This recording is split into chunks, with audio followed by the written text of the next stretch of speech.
ধৃতরাষ্ট্রপুত্র স্নেহে কি করছিলেন সেটা আমরা সবাই জানি, কিন্তু কর্ণ যে এই কাজ করতে পারে সেটা কল্পনাও করি।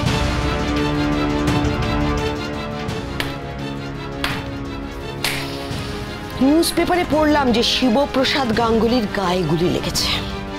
এক্ষুনি একটা নিউজ চ্যানেল দেখাচ্ছে যে অবস্থা সংকটজনক, বোধহয় ভেন্টিলেশনে দেওয়া হয়েছে, তাই না? একটা বাচ্চা ছেলেও বুঝতে পারবে যে এই ঘটনার পেছনে তোমার হাত আছে। তার জন্য কোনো গোয়েন্দা বিভাগ বা কোনো স্পেশাল অফিসারের দরকার নেই। কেন করলে এই কাজটা? হ্যাঁ, কি জন্য করলে এই কাজটা?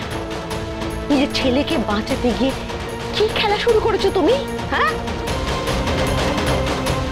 এটা তো ধ্বংসলীলা। তোমার এই কাজটাকে আমি নিন্দা করছি। I condemn you. এই principal ma'am,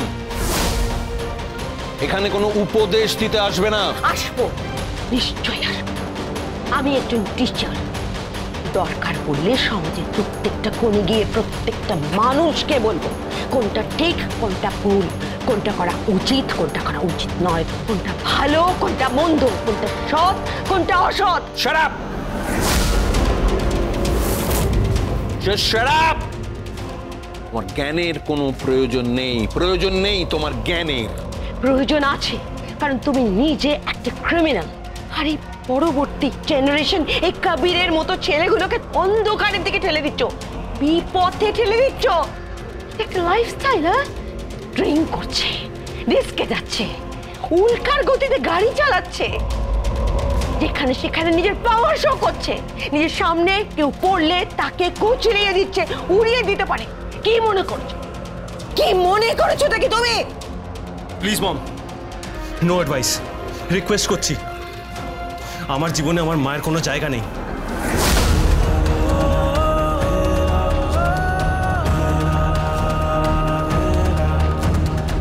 And I'm sure আমার ড্যাডের জীবনেও তার স্ত্রীর কোনো জায়গা নেই। তুমি এখান থেকে চলে যেতে পারো। আমি তো চলে যাব,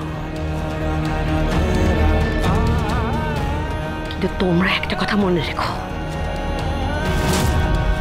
ওই তটিনীর পাশে যদি কেউ দাঁড়ায় সেটা আমি দাঁড়াবো।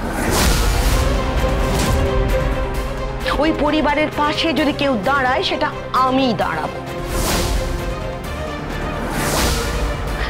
কি ভেবেছো তোমরা লাট্টু আর পিকোর পড়াশোনা বন্ধ হয়ে যাবে? কখনো না।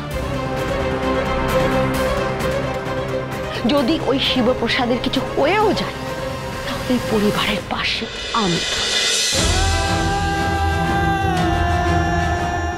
আমি নিজে লাট্টু আর পিকোকে পড়াশোনা শেখাবো, নিজে লেখাপড়া শিখে মানুষ করব, আর বলবো যদি জীবনে কিছু হতে চাও তাহলে তাহলে পরশুরামের মতো হও।